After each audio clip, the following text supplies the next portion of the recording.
Chidos is a popular dude who gets called the new Diddy for having too many girls around him. But everything changes for the better when he realizes that his female friends want to escape the friend zone, so he decides to put his hot dogs into their buns. We follow a story of students looking for a purpose in their youth that is filled with the blues of the world around them. In the center of that story, we follow Chidos, a normal student who goes to a normal school, doing normal activities at the start of a new school year, while hoping that one day he will look back at these days with happiness, knowing he's the center of everything. He is scrolling through his phone when his cute classmate, Yua, greets him and asks what he's looking at. Chidos shows him how an anonymous person on social media is talking smack about him being a cheek-clapping, glizzy-slipping, Johnny-Sins-like womanizer, which annoys him. Yua assures him that, considering that most people like him, it will pass, and Chidos agrees, saying that a hot, smart guy with a big willy like him should have nothing to worry about. She then shows him that they will be in the same class again, which she's happy about.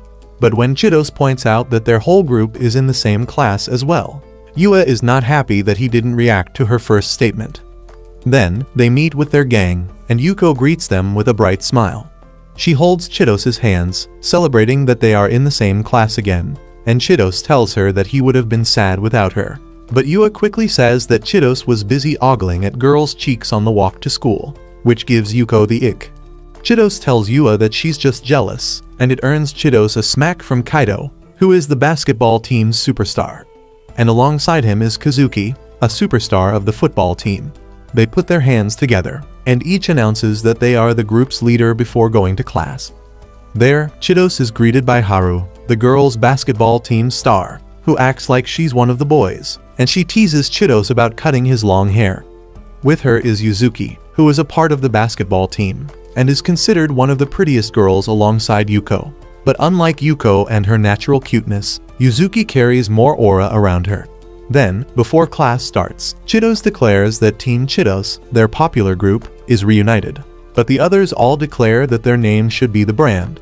Just then, due to them being noisy, they notice some students get annoyed. But Chidos brushes it off, saying that haters will always hate in his perfect little world. Then the class starts, and their homeroom teacher, Kira, lazily greets them and wishes them another good year. But Chidos is used to his laid-back attitude, as Kira was his teacher the year before. Just then, Haru expresses how she feels hot having to wear a tie. Chidos suggests that she use a ribbon for more neck room, but Haru refuses, saying that it will ruin her image and reputation. Suddenly, Kira asks Chidos to take over like usual, and Chidos walks to the podium to talk to the class. He doesn't introduce himself, saying that they all know his name anyway, and even adds that some even call him Playboy. Some students laugh at his jokes, while some are annoyed by how much of a try-hard he is to look friendly. He then talks about the class rep election, but his friend group suggests that he should just be the class rep like before, which he proudly accepts. Yuko stands up, saying that she should be his vice rep like before, and even makes a joke that she's good at taking care of things. And just like that, they become the class reps. During lunch, Chidos gets himself a canned drink and goes to the rooftop, where Kira is waiting for him, smoking cigarettes. Chidos says that it must suck to be a smoker, as people bash them, and Kira says that people love a common enemy, which Chidos knows a lot about, considering people call him a playboy. Kira then tells Chidos why he's called to the rooftop, and shows a picture of a student named Kenta, a lonely otaku who has been missing school for 2 semesters. Kira asks for Chidos to bring him back, but Chidos is confused as to why he's asked to do this. Chidos asks what would happen if he refuses, and Kira points out that if he does refuse, his can-do-it-all persona will die, which is something Chidos doesn't want to happen, so he chooses to accept the request. Chidos convinces himself that his philosophy of living a beautiful life and enjoying youth has to continue, so he refuses to let it end. After school, on his way home, Chidos spots Asuka reading a book by herself, so he greets her, and Asuka greets her back. He sees the book Asuka is reading and recites a line from it, which impresses her to see that he knows it. The year before, it was the first time they met, and Chidos was heading home when he spotted a little jit getting bullied by his friends, who called him gross. The boy was cornered into the water, with nowhere to go, and Chidos was about to help him when, suddenly, a silver-haired girl jumped in, which amazed Chidos, saying that she wanted to join in the fun. she started playing with the water with the boy, lightening up the mood, and even invited the other boys to join in. When they did, they all had fun playing in the water together, and the boys all went home happy and back as buddies again. But it left Asuka's clothes drenched, and when she saw Chitos staring at her, she teased him for staring at her being all wet. He handed her a towel and asked her why she jumped into the water instead of simply pulling the boy out of the water to save him and scolding the other two for being mean.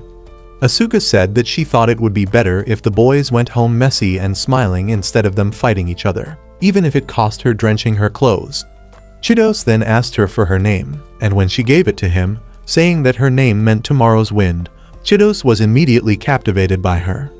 Back in the present, Asuka comments about how Chitos looks imperfectly perfect, like a perfectly beautiful park that doesn't allow fireworks and a playground, but is pretty just for the looks.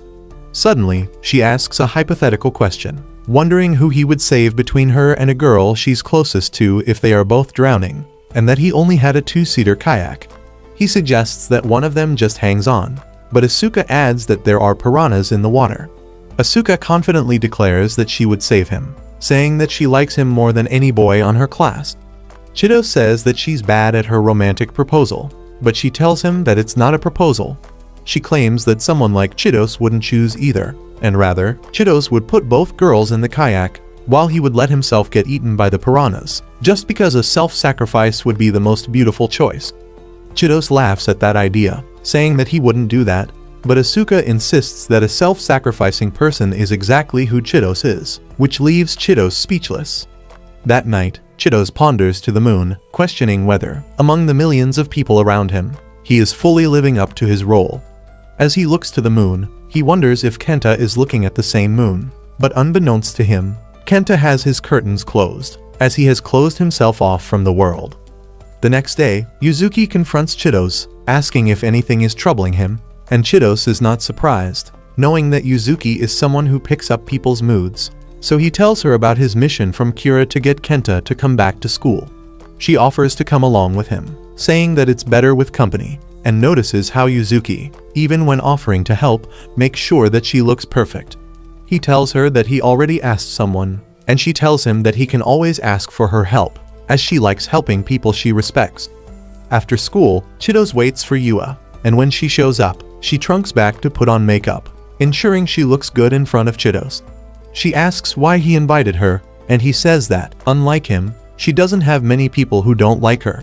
He then prepares a bike for them, and when she gets on, he asks her to grab onto him so she won't fall, but she pinches his uniform, knowing that this dude has a reputation for being a playboy. On the ride to Kenta's place, she compliments his back, saying that it's unexpectedly big, and Chitos says that he was once the best baseball player in the prefecture. She says that she knows that, as she used to watch him play before they became friends, and Chitos teases her about being his fan. But then, she vaguely both confirms and denies it. She then asks if he has any ideas, and he says that he wants to break so he can feel her juicy melons on his back, which earns him her claws on his neck. She reiterates, asking if he has any plans to handle Kenta, and he says that it's pointless to make a plan without knowing what they are facing. Then, they reach the house and tell Kenta's mother through the teleprompter who they are and why they are there. The mother lets them in and says that she also doesn't know why her son suddenly stopped going to school. They suggest that they try talking to him, and while the mother is afraid that her son might revolt, they assure her, saying that maybe they can do something about him. Then, they knock on his room's door, and Kenta immediately tells them to go away. When Chitos introduces himself, Kenta calls him the playboy who claps anything with a hole, which needs Yua to calm Chitos down. But then, when Yua introduces herself to Kenta, he recognizes her as one of the holes Chitos likes to clap, which also angers her. Kenta calls them out for only caring because the teacher told them to come, so Chitos tries to calm him down by talking about what he loves, light novels. But Kenta calls them out for not even knowing light novels properly and following legendary ones like The Day I Got Reincarnated as Diddy, or I Wake Up as My Dad, so I have to clap my mom to make sure I exist. Hey yo, what the? They admit that they don't follow either of them, and Yua asks for recommendations from him. But Kenta tells her to stop pretending that she's interested and go slip in the shower. However, Yua insists that they should talk, and Kenta slowly opens up to her. Seeing this, Chitos says that he should step away, but that angers Kenta, as he thinks that Chitos sees him as a loser, while Chitos can just bump bellies with Yua afterward. Sensing the extreme hostility, Chitos says that they should leave, and Kenta tells them not to come back, saying they have nothing in common. On the ride back home, Yua asks if Chitos notices anything from the meeting, and all he can think of is that Kenta hates him so much that he would bite Kenta's pickle off if he could. Yua can see why he would hate Chitos, but she assures Chitos that he is still cool even with the hate. Then, they get some novels to read, and as they head home, the orange sky presents itself to them, all the while Yua has her hand tightly on Chitos. That night, Chitos decides to take a different approach, so the week after, he takes Yuko with him to meet Kenta, thinking she would help. On the bike, she warns him to sit down, as people can see her snoo. But she doesn't mind some randoms seeing it. So Chitos jokes and asks her to show it to him, but she says that he gets to see it on their special day. As she sits behind him, she says that Chitos doesn't reek of sweat like before anymore, but that disappoints her as she likes the smell of his sweat. She pushes her melon into him and stays like that until they get to Kenta's place. There, Kenta once more tells Chitos and his transmitted diseases to go away. When he doesn't hear from Yua, Kenta already knows that she doesn't care about him, but Chitos assures him that she's not like that.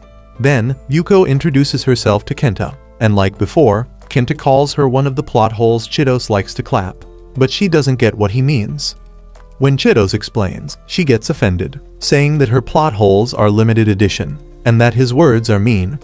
Kenta points out that Yuko is probably only here to score points with Chitos, and she admits that she does want to impress him and be the #1 girl in his mind by helping him. Kenta doesn't want to be someone she takes pity on to impress someone else, but from his words, Yuko realizes something. She asks Kenta if he stopped coming to school because a girl rejected him.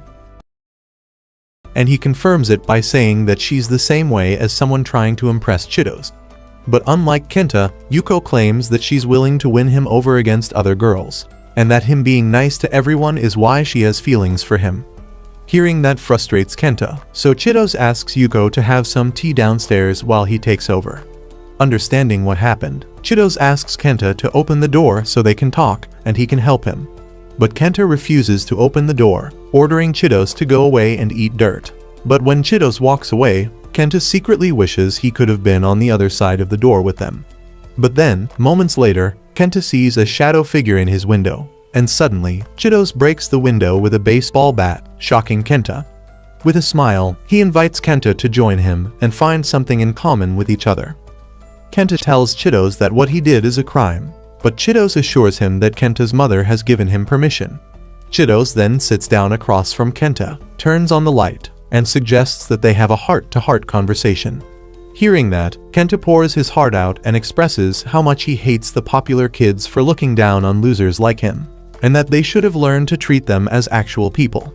He adds that they're popular only because they're hot or athletic, but Chitos tells him he's wrong, and says that while some people have physical advantages, people like Yuko, Yua, and his athlete friends all put in effort to get to where they are.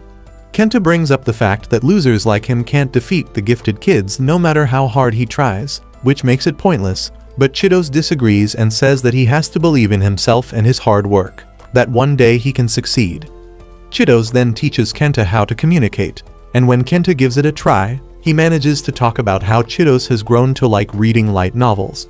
Kenta doesn't believe an ounce that Chitos actually enjoyed reading light novels, but Chitos tells Kenta that for a whole week, he has read masterpieces like In Another World as Bonnie Blue, So I Have to Gobble 1,000 Glizzies, and I Was Born a Loser, so I decided to lock in and become Johnny Sins.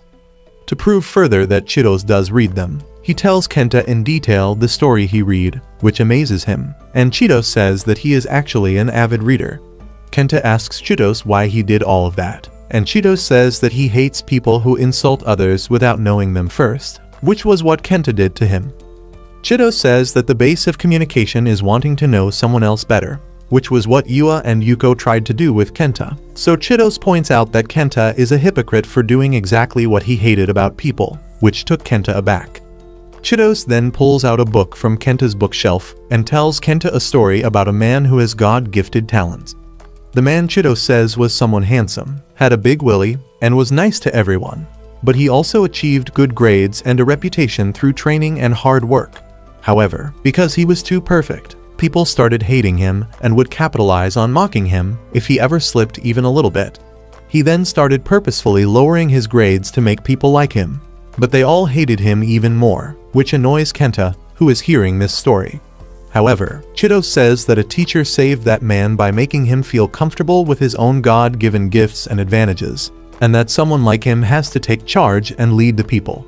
From then on, the guy stopped holding back and only improved himself more, just so he could fly higher and live beautifully the way nobody can reach, just like the blue moon in the night sky, or the dazzling glass in a bottle of ramune. Kenta asks who it's about, and when Chido says that it's about him, Kenta tells him to stop gobbling his own glizzy.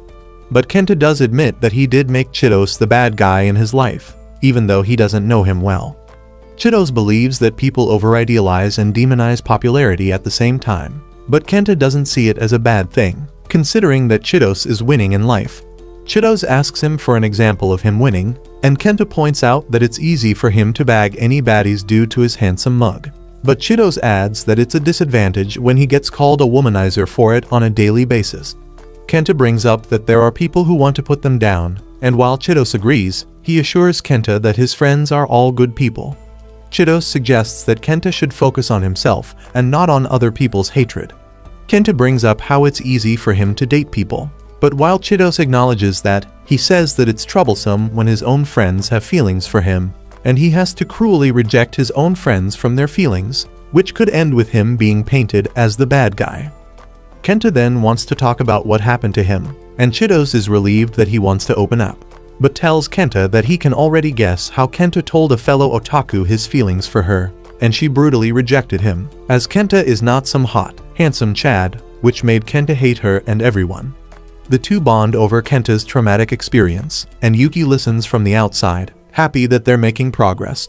They then talk about their next steps, and Kenta says that while he no longer has feelings for Miki, the girl who rejected him, he wants to be popular and asks Chidos to tutor him. Chidos refuses, saying that he doesn't want to hang out with Kenta all the time, and that Kenta has to take responsibility for his own life. However, wanting to live by his beliefs, Chidos agrees to help him get on his feet for 3 weeks. So first, Chidos asks Kenta what his goals are. Kenta says that he wants to show Miki and the people who bullied him who's boss, and Chidos is fully behind his motive to show that Miki missed out on dating such a big-willied Sigma in Kenta. However, Kenta feels scared of facing Miki and girls in general, so Chidos tells Kenta that he has yet to experience the softness of sweet melons.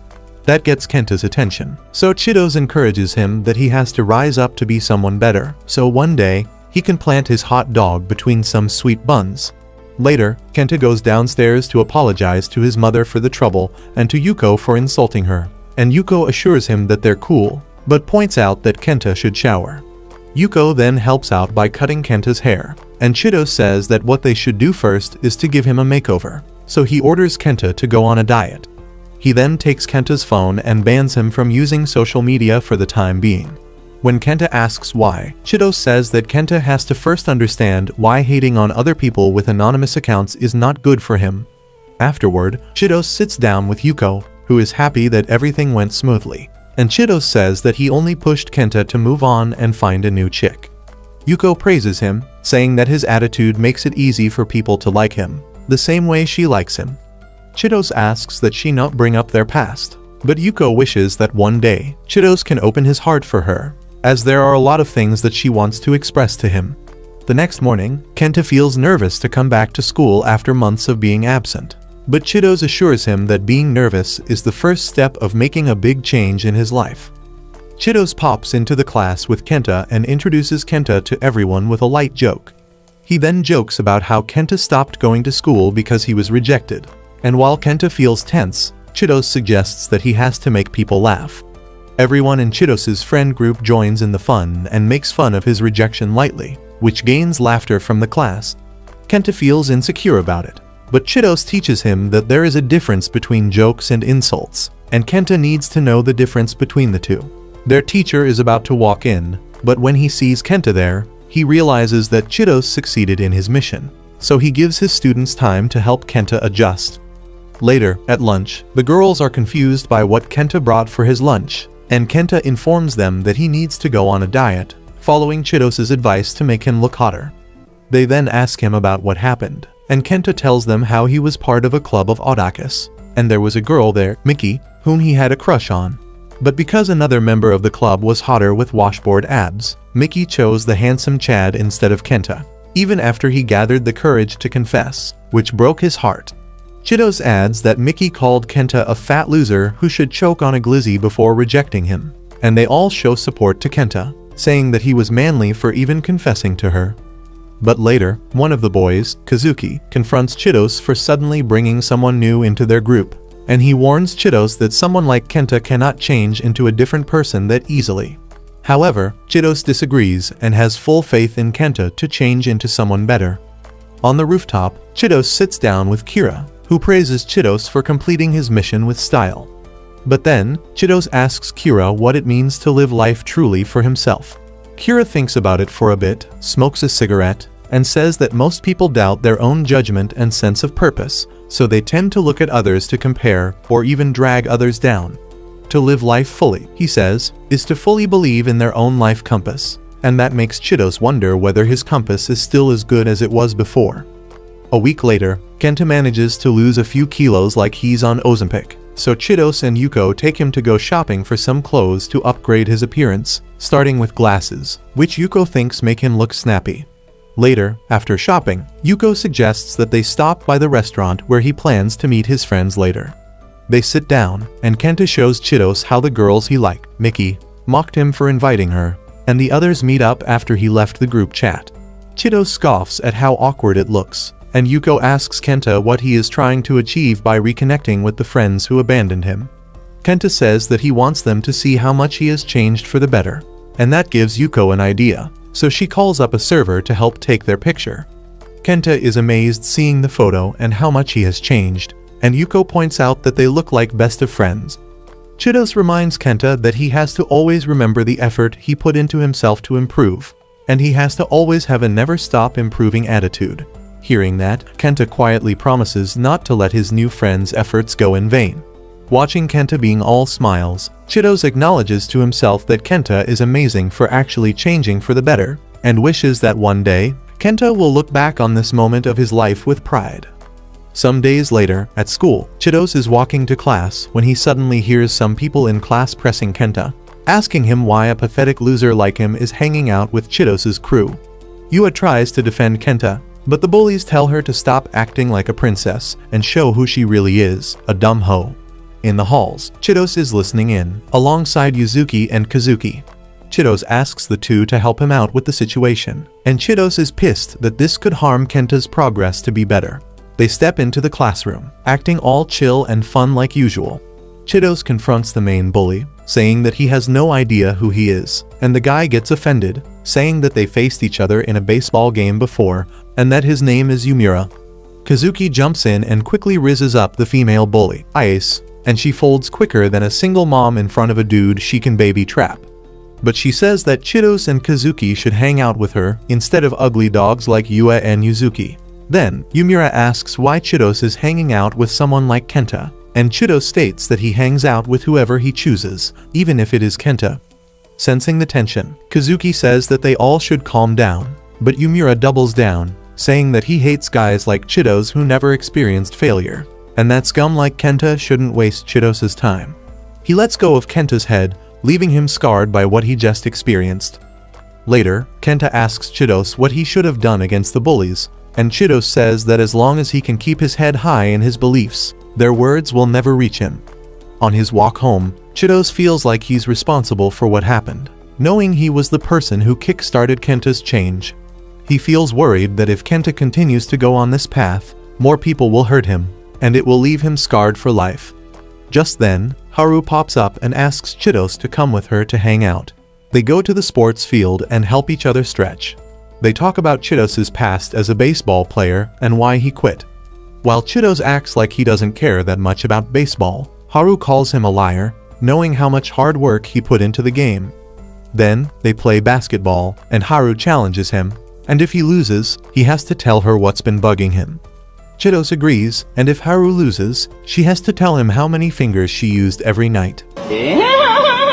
And he adds that the loser has to buy food for the winner. They start the game, which ends with Haru winning, and she encourages him to vent to her about what he's dealing with. Chidos expresses how he's scared that Kenta's plan to show his old friends his change will fail, so Chidos wants to do something to make it work. But Haru calls him an idiot and says that Chidos has done all he can to help Kenta, so he has to trust him in making it work, just like a coach trusts his players to win after they coach them all they can. Haru tells Chidos that he is mocking Kenta's resolve, and that Chidos shouldn't act too full of himself. They end up hanging out till dark, and Chidos demands a rematch of who can swing the furthest, with the loser having to tell the winner their deepest secret one day. They both swing high, under the dark blue sky and the shining star, and Chidos hopes that he can one day stand on his own 2 feet. Later that night, Chidos gets on a call with Yuzuki, and they role-play while they talk. Yuzuki asks him why he helped Kenta, and Chidos says that it's because he was blackmailed by Kira, but Yuzuki says that it's wrong. She says that Chidos did it because he's Chidos, a man who is self-righteous and has a savior complex, which surprises Chidos to hear, but he couldn't reject. She says that he owes her, and he asks what she wants. Suddenly, she asks him to be her boyfriend, which surprises Chidos a little, but Yuzuki says that she was role-playing too much. But Chidos continues the roleplay and asks what her melon covers are like, and Yuzuki teasingly says that they are Betty blue like the night sky, and has the hook on the back, which makes Chidos struggle to sleep that night. A week later, Kenta has lost more weight and he has gained muscle, but it's almost the last day that Chidos mentors him. Chidos assures him that he will show his bullies that he has changed, but Kenta doesn't know if she wants to show them anymore. Later, they play football, and Yumira challenges Chidos to a game with a loser facing a forfeit, and Chidos agrees, with the forfeit being an embarrassing one. Kenta is worried by the challenge, but Chidos assures him that it's just a game, and that he will pass Kenta a lot. Kenta is scared, as he's bad at sports, but Chidos says that he should just have fun, as he's not part of the bet. Then, the game starts, and Chidos and Kazuki carry the team on their back, but they try to get Kenta to score. When he miserably fails, everyone laughs at him, which destroys his confidence, and when Chidos helps him up, he realizes that Kenta takes everything seriously. However, Chidos believes that it's not fun if they leave out the unathletic students, hence why he wanted Kenta to join. But with each failure he made, he grew more insecure. Then, on the final play, they try to pass to Kenta, but he refuses to move, so Chidos does it himself, and he scores a screamer with better animation than Blue Lock. However, his team still lost, and while he's doing the forfeit, Yumira tells Kenta something. Later, before going home, Yuko talks about Kenta's performance with Chidos, and they joke about it with no harmful intent. But Kenta overhears it, and confronts them for talking trash about him. Chidos assures him that they were only teasing, and he would have said it to his face, but that angers Kenta. He says that Yumira was right, and Kenta is indeed just a clown to Chidos. Yuko tries to tell him that he's wrong, but Kenta doesn't care anymore, considering that their last day together is tomorrow. Kenta expresses how a guy like him struggles in sports, but some handsome chump like Chidos forcefully dragged him to play, and see him embarrass himself, only to steal all the spotlight in the end, which makes Kenta feel like a complete mockery. Yuko confronts him over his words, saying that after weeks of being together, Kenta should know that Chidos is never the person who laughs behind someone's back. That wakes up Kenta, but Chidos steps up to apologize for crossing the line between banter and bullying, which hurt Kenta. Out of guilt, Kenta runs away, but Chidos tells Kenta that he wishes him luck for his meeting with his old friends, and that he believes in him.